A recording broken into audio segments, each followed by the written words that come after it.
Shalom Bapak Ibu Saudara-saudara yang terkasih di dalam Tuhan. Kita berjumpa kembali di dalam persekutuan doa menjelang Pentakosta pada malam hari ini. Ibadah akan segera dimulai dan kita mempersiapkan diri untuk memasuki saat teduh secara pribadi.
Carilah dulu kerajaan Allah beserta kebenarannya,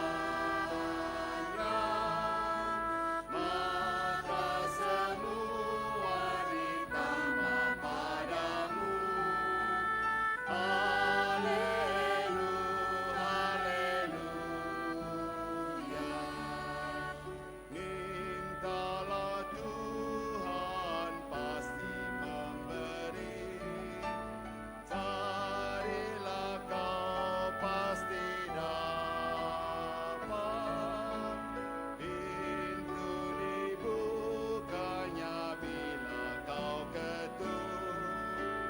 Haleluya, haleluya. Bukan makanan saja kau perlu, paling perlu firman Allah yang merupakan jaminan hidupmu. Haleluya, haleluya.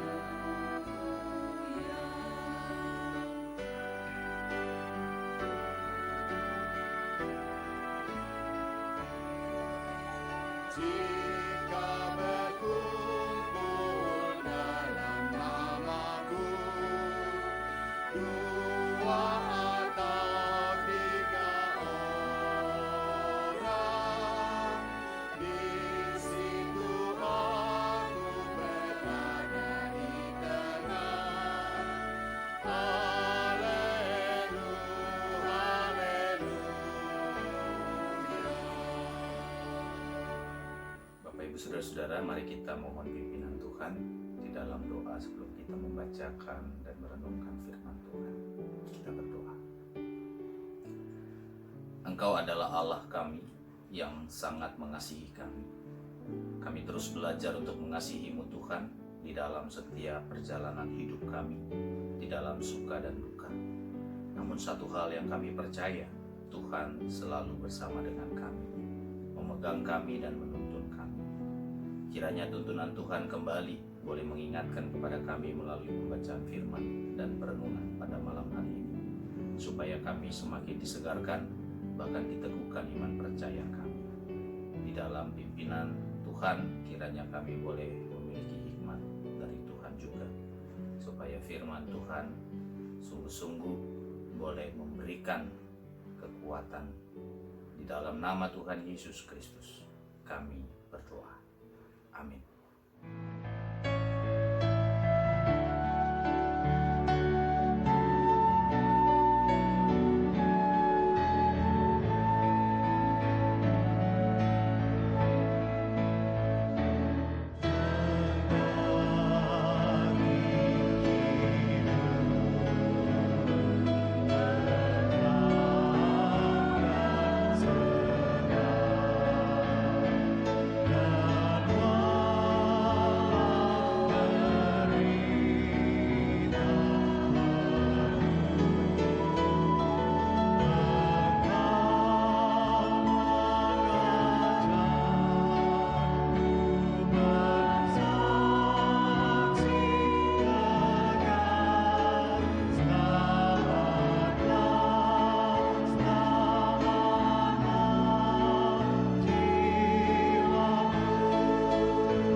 Bapak Ibu, saudara-saudara yang terkasih, hari ini firman Tuhan terambil dari 1 Tesalonika pasal yang pertama, ayat yang kedua sampai dengan 10. Saya akan bacakan untuk kita semua. 1 Tesalonika pasal yang pertama, ayat 1, ayat 2 sampai dengan 10. Kami selalu mengucap syukur kepada Allah karena kamu semua dan menyebut kamu dalam doa kami. Sebab kami selalu mengingat pekerjaan imanmu, usaha kasihmu, dan ketekunan pengharapanmu kepada Tuhan kita Yesus Kristus di hadapan Allah dan Bapa kita. Dan kami tahu, hai saudara-saudara yang dikasihi Allah, bahwa Ia telah memilih kamu. Sebab Injil yang kami beritakan bukan disampaikan kepada kamu dengan kata-kata saja, tetapi juga dengan kekuatan oleh Roh Kudus dan dengan suatu kepastian yang kokoh. Memang kamu tahu bahwa bagaimana kami bekerja di antara kamu oleh karena kamu, dan kamu telah menjadi penurut kami dan penurut Tuhan.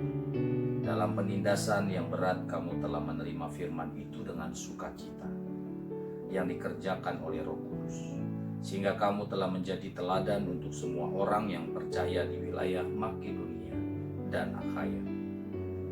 Karena dari antara kamu firman Tuhan bergema bukan hanya di Makedonia dan Akhaya saja, tetapi di semua tempat telah tersiar kabar tentang imanmu kepada Allah, sehingga kami tidak usah mengatakan apa-apa tentang hal itu.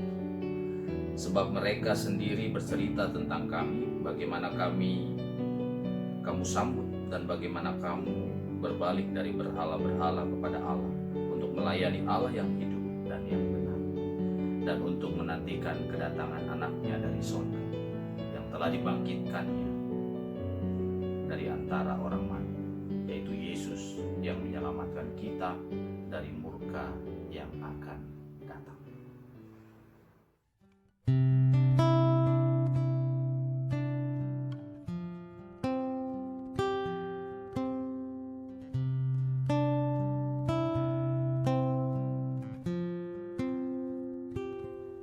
Ku yakin saat kau berfirman, ku menang saat kau bertindak.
Bapak Ibu saudara-saudara yang terkasih di dalam Tuhan, malam hari ini tema kita adalah berkarya dan berdoa. Cerita tentang Keraton Ageng Sejagat ramai diceritakan masyarakat di awal tahun 2020. Toto dan Fani memproklamirkan Keraton Agung Sejagat di Purworejo, Jawa Tengah beberapa waktu yang lalu. Mereka menyebut kerajaan ini muncul karena telah berakhirnya perjanjian 500 tahun yang lalu antara Majapahit dan Portugis. Banyak orang terpikat dengan janji-janji yang mereka sampaikan. Para pengikut mendapat janji beroleh kekuasaan dan kekayaan tanpa perlu kerja keras. Tayal ratusan orang yang sedang mengalami kesulitan ekonomi, susah mencari kerja, menuruti semua perkataan sang raja. Salah satu korban Raja Totok adalah Setiono Eko Pratolo. Menurut Setiono tergiur janji raja dan ratu. Dengan membayar uang 8,5 juta, ia bisa mendapat gelar bintang 3. Dia juga dijanjikan mendapatkan gaji dolar Amerika Serikat setelah selesai sidang. Uang itu akhirnya ia dapat lewat berutang. Eko sendiri bekerja sebagai perangkat desa dengan upah hanya 300.000 per bulan. Itu pun ia dapat tiap 4 bulan sekali. Karenanya dia terbiasa hidup berhutang.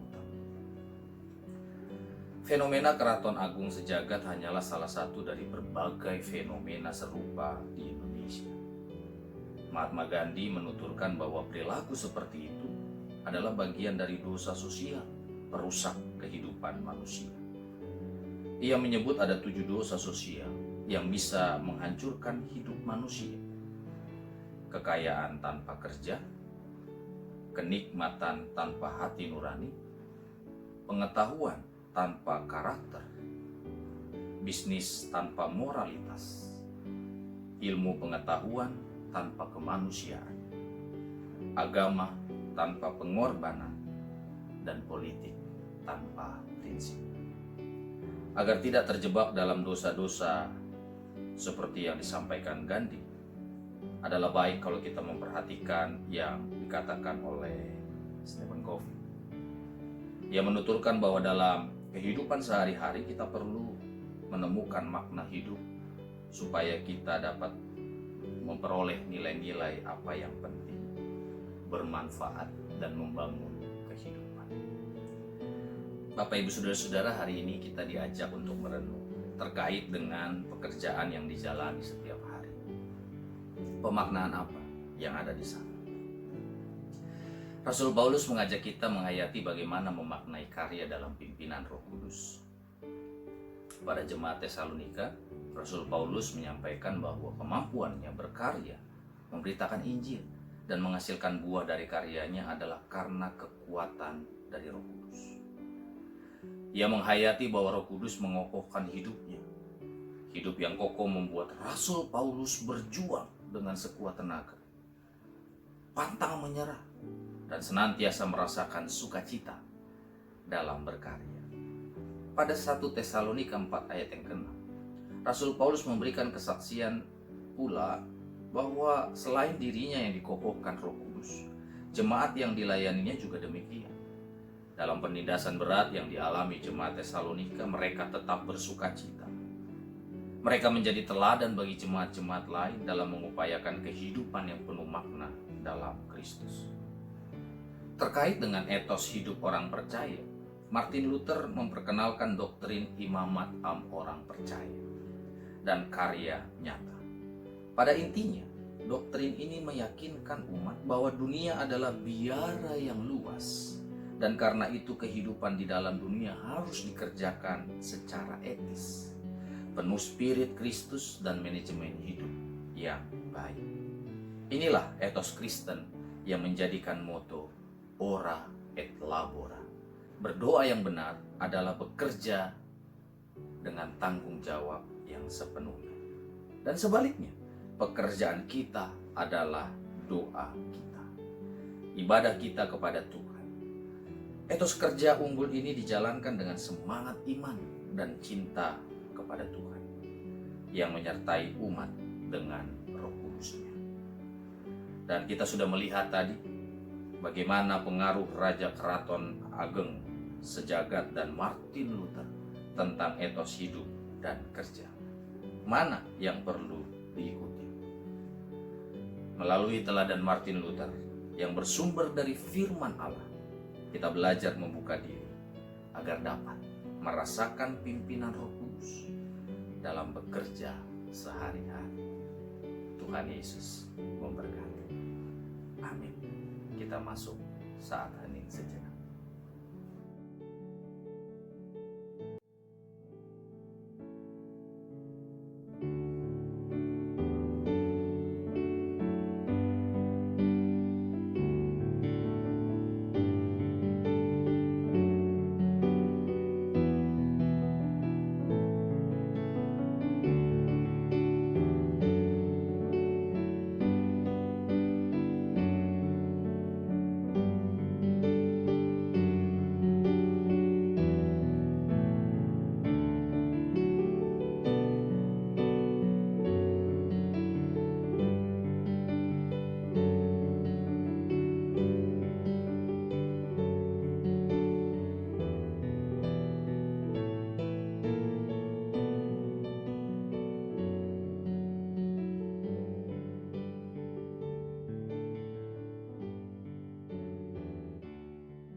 Bapak Ibu, saudara-saudara yang terkasih di dalam Tuhan, mari kita menaikkan syafaat kita pada malam hari ini bersama-sama.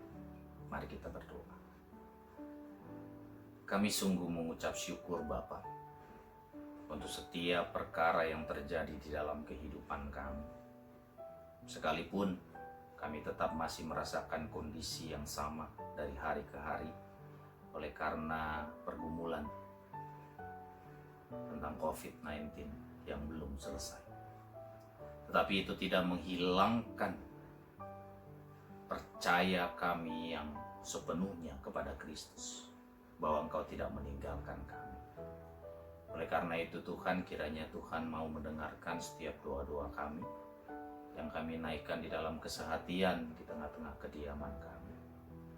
Bapak Ibu Saudara-saudara, kita akan berdoa untuk kehidupan umat Tuhan di GKI Camar dan juga gereja-gereja lain yang mengalami dampak dari kondisi COVID-19 di tengah-tengah kekhawatiran, ketakutan akibat masalah ekonomi, bahkan juga berpengaruh kepada persoalan iman. Kiranya kita berdoa supaya jemaat Tuhan boleh saling bahu-membahu, tolong-menolong untuk dapat menguatkan dan mencukupkan kebutuhan saudara-saudara yang lain yang mengalami pergumulan, baik secara ekonomi dan juga persoalan iman mereka. Mari kita berdoa secara pribadi.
Kita juga akan berdoa untuk bangsa dan negara Indonesia, supaya pemerintah boleh tetap melakukan yang terbaik untuk rakyat Indonesia.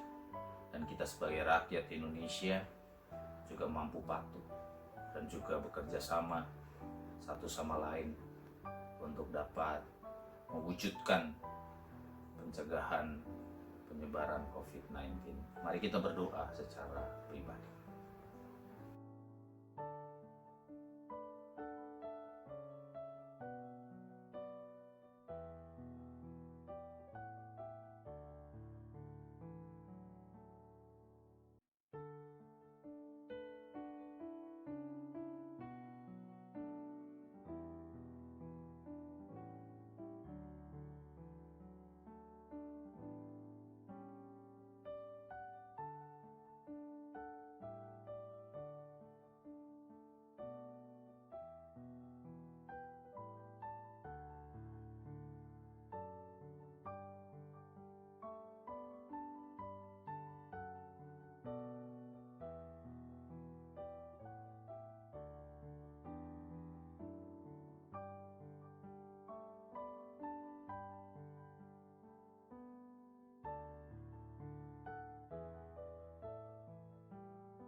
Kita juga akan berdoa untuk kehidupan kita bergereja. Kiranya semangat dan sukacita boleh tetap ada untuk setiap kegiatan yang dilaksanakan. Dan juga setiap pelayan-pelayan Tuhan tidak mengalami kendur di dalam semangat dan iman mereka, supaya tetap menjadi teladan. Dan anggota jemaat simpatisan boleh turut serta di dalam kegiatan-kegiatan melalui media online. Mari kita berdoa secara pribadi.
Tuhan, kiranya Engkau mendengarkan setiap doa-doa kami, dan Engkau menjawab, menyempurnakan itu semua di dalam kehendak dan rancangan Tuhan. Di dalam nama Tuhan Yesus Kristus, kami berdoa. Amin.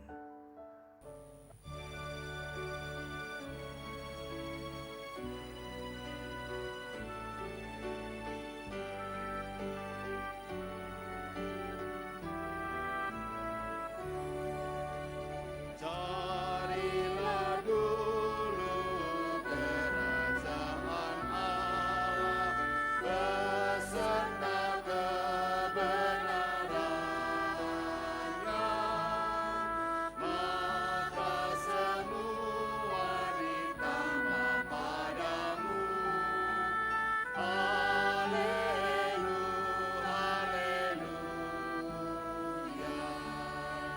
Mintalah Tuhan pasti memberi, carilah kau pasti dapat, pintu dibukanya bila kau ketuk.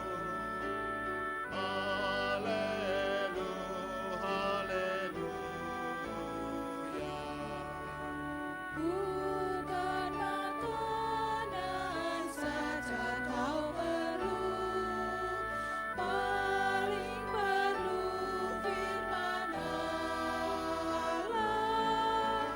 yang merupakan jaminan hidupmu. Haleluya, haleluya.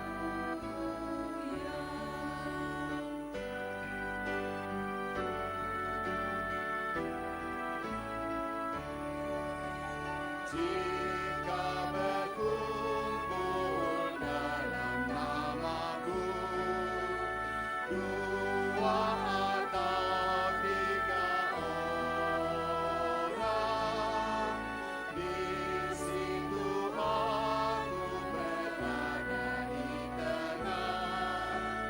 Haleluya, haleluya.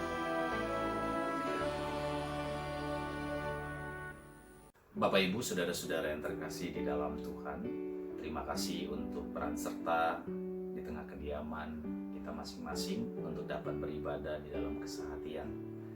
Kiranya setiap doa-doa yang boleh kita naikkan di hadapan Tuhan boleh menjadi sukacita dan pengharapan yang terus kita nantikan dari Tuhan sendiri. Tetap sehat untuk keluarga dan kita semua, dan kita akan berjumpa besok malam. Tuhan Yesus memberkati.